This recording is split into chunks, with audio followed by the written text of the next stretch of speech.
I have a question for you. Why is there so much misinformation? Why are there so many cover-ups? I mean, when astronauts are reporting UFOs, what is the reason, in your opinion, for the misinformation, the cover-up? They are watching us. For thousands of years, humans have looked up at the night sky and asked the same question: are we alone? Cave paintings dating back 10,000 years show strange figures with large heads and enormous eyes. Ancient Egyptian hieroglyphics depict crafts that look nothing like anything from that era. The Sumerians wrote about beings that came from the stars and taught humanity the foundations of civilization. And then the modern sightings began. Thousands of reports, hundreds of credible witnesses, military pilots, government officials, scientists, people with everything to lose and nothing to gain, all describing the same thing. Objects that move at impossible speeds. Crafts that make right-angled turns without slowing down. Lights that disappear and reappear thousands of miles away in seconds. No engine, no sound, no explanation. Governments have spent decades telling us it's nothing. Weather balloons, swamp gas, mass hysteria. But what if they're lying? What if the truth is so strange, so unsettling that they decided humanity simply wasn't ready to hear it? Because here's what they don't want you to think about. A NASA astronaut orbiting Earth aboard Space Shuttle Discovery transmitted a message back to Houston. Because Chuck Missler doesn't believe these are visitors from another planet. He believes the Bible predicted all of this thousands of years ago. So what did that astronaut really see? What does ancient scripture say about beings from beyond our world? And what does Chuck Missler believe is the true identity of these crafts and their agenda? Stay with us, and if you want answers that go deeper than anything mainstream media will ever touch, subscribe, because we're just getting started. I would be conjecturing, like most people, one of the great mysteries in this whole area is why the cover-ups by all the governments, but most by the United States. Other countries are starting to release those information, but in the United States, there is a deliberate attempt to hide this area, and that's probably the biggest mystery. Isn't this one? The biggest one is Roswell. Why is the Roswell incident back in 1947 enjoy a higher level of classification than our most sensitive warheads? They don't just fly overhead. Sometimes they land, and sometimes they take people. The year is 1961. A couple named Betty and Barney Hill are driving through the White Mountains of New Hampshire late at night. They notice a strange light following their car. Then nothing, a gap in memory.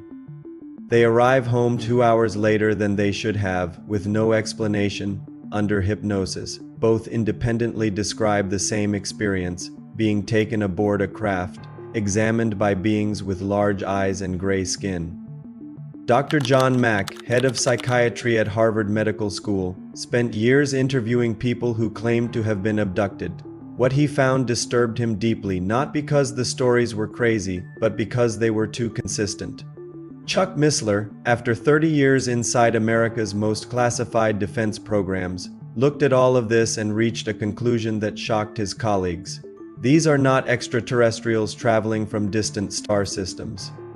Alongside researcher Alan Hynek, he concluded that these beings are hyperdimensional. They don't come from another planet. They come from another dimension, crossing into our physical world at will. And then he goes one step further. He believes the Bible identified these beings thousands of years ago in Genesis 6, where fallen angels crossed into the physical world and produced hybrid offspring called the Nephilim, the fallen ones. Across thousands of independent abduction accounts, the beings communicate a similar message. We created you, we guided your evolution, we are returning. Missler says this is not coincidence. It is a strategy. If these are fallen angels, then deception is their primary weapon. And what better deception than convincing humanity that its creators are not God, but aliens? The visitors are real. The experience is real. But the story they're telling about who they are, that, says Missler, is the oldest lie in history. when Brigadier General Ramey made his press release countermanding Blanchard's, the press took pictures. Many years later, just a few years ago, a guy by the name of Johnson, who took the picture, we were able to get the negatives, and by using advanced digital analysis of the negatives, they were able, an analyst by the name of Rudiak was able to use advanced information techniques to unravel some words that were on the memo that was in Ramey's hand. And it speaks of the victims and the disc that crashed. In other words, this actually calls it not a plane, a disc. A disc that crashed, and there are victims, implying.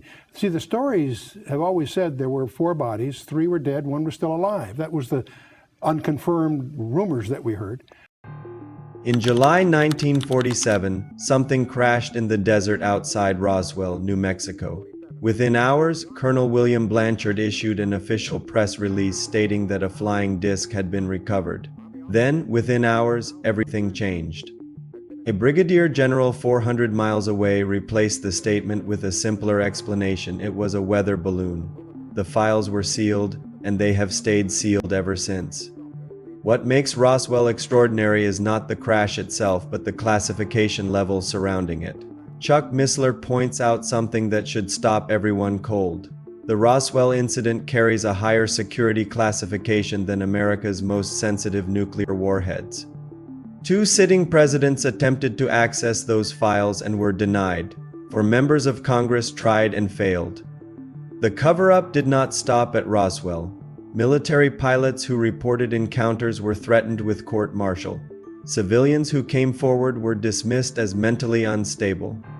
Belgium, France, Brazil, Mexico, one by one, governments began opening their archives and acknowledging the phenomenon was real. The United States alone continued its silence. Then the astronauts started talking. Edgar Mitchell, the 6th man to walk on the moon, publicly demanded that the government release its files. Over a dozen NASA astronauts reported encounters during their missions. One transmission from Space Shuttle Discovery, intercepted by a civilian ham radio operator, captured the crew calmly reporting to Houston that an alien spacecraft was still under observation. Matter of fact, as if this was simply part of the job the public was never supposed to hear about. Missler believes the cover-up may be hiding something far more destabilizing than technology. If these beings are hyperdimensional entities that have operated on Earth since ancient times, then disclosure would not just change science. It would collapse the entire framework through which modern civilization understands reality. And according to Missler, the fact that sightings are increasing and encounters are multiplying is not a modern development. It is, as ancient scripture warned, the clock running out. If you enjoyed this video, make sure to subscribe to the channel. We cover topics like this regularly, deep dives into Bible prophecy, ancient mysteries, and the questions most people are afraid to ask.